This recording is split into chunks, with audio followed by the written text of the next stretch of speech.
Hello everyone! Today I'm back with a video that deals with a topic that's very important to so many people. If you've been playing DBD for a long time now, you're very aware of the fact that accessibility feels like an afterthought with the development of the game.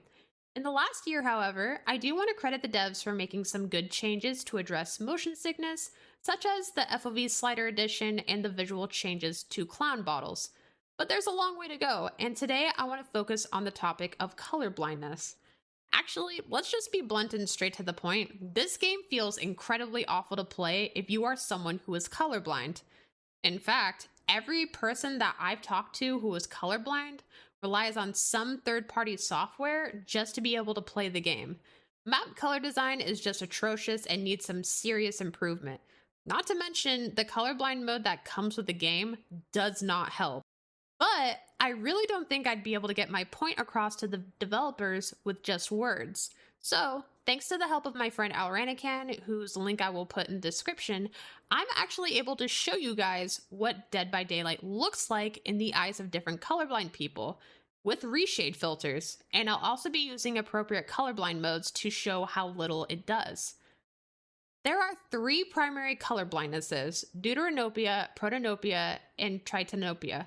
What you're seeing first here is deuteranopia, which is a red-green color blindness where the color green will appear more red to the person, making the two colors harder to distinguish.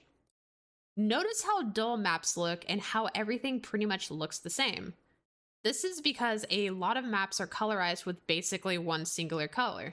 I'm not an artist myself, so I have a hard time explaining things, but maps don't have enough depth and shading to them. You get instances where the entire map just appears to look the same, especially to a colorblind person. Next up, you're seeing protanopia, which is very similar to previous blindnesses. Protanopia is the insensitivity to red light. People with protanopia have a hard time distinguishing between red, green, and yellow. This also happens to be the most common form of color blindness. And again, just look how the entirety of these maps seem to not only be the same color, but the same shade as well. I'm not asking for DBD to be sunshine and rainbows, but this is just bad. From a gameplay perspective, we really need to revisit the color palette and lighting for a lot of maps. Finally, we're looking at tritanopia, which is the color blindness where a person cannot distinguish between blue and yellow. Again, showing off Cold One once more because I think those maps are one of the worst offenders for everything looking the same. While I firmly believe that all maps can get a color palette update, I think it's safe to say there are at least 5 maps and realms where there are some major issues and are extremely inaccessible to a good chunk of the community. Those maps being Toba Landing, Borgo, Coldwind, Iria Chloros, and Garna Joy. Changing these maps specifically still won't solve the bigger problem at play here. I want to address the two elephants in the room, and they are the game's lack of graphic and accessibility settings, and the community's increasing need and desire to use filters because of that.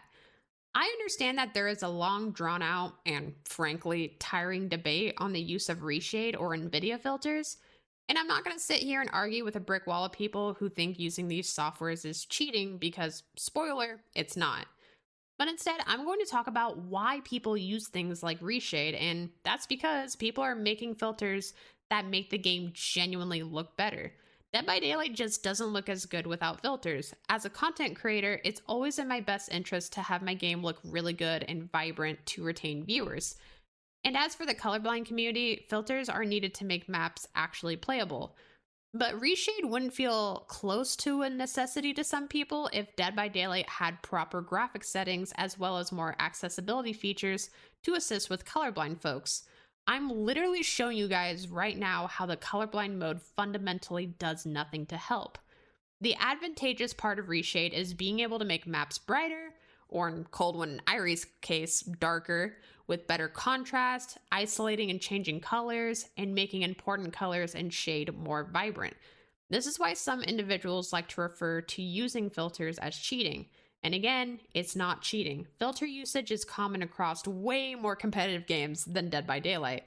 There will be advantages at play always. Whether it be filters or hardware or internet or whatever, at the end of the day, advantages does not mean cheating. I cannot stress this enough.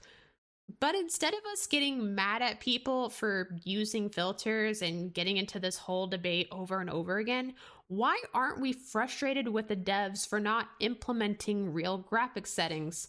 Why do we sit here and accept that a game that has been out for 7 years has no brightness setting, no contrast, texture quality, etc.? Not only that, but it is an absolute shame that console players physically can't play on anything other than Ultra. And if you guys have been playing DBD for a while, you would know that the game has an advantage if you play it on low settings. Alright, listen, the game has evolved a lot from what it once was. It is not a silly little party game anymore, despite what some of you might believe. The game is much more heavily balanced and more in line with the energy of your typical PvP game, just in the asymmetrical genre. Well, a typical game, minus the basic graphic and volume settings that is supposed to be part of today's standards of video games, but you know. Some have argued that maps need to be dark or hard to see because it's a horror game and it needs scary elements.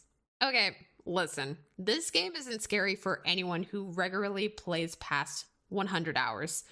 Other than your occasional stealth killer / perk jump scare, so I really don't see the point of making maps super dark all around or being one universal awful color with everything blending together or both. Frankly, going out of your way to make things hard to see as a gameplay design is an awful gameplay design. At the very least, for the sake of our beloved colorblind community, not only should the devs improve the color gradients of the maps and be more mindful about lighting, shading, and whatnot, but the colorblind mode itself needs to improve.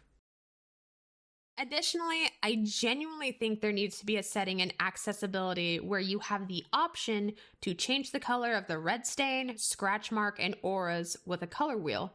I don't know why red has to be forced.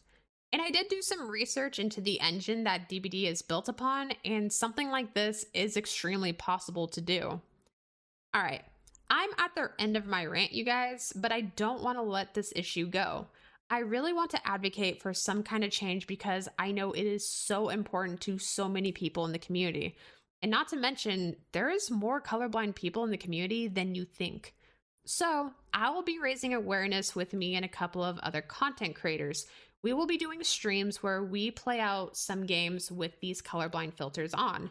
I'll be using a hashtag called #RecolorTheFog. If you have access to Reshade and are interested in trying out the filters for yourself, there will be a link with the files you need and instructions on how to install the filters in the video description. If there's a map that I didn't mention but you think deserves to have extra attention, please let me know in the comments. Alright guys, that's all I got. See you next time.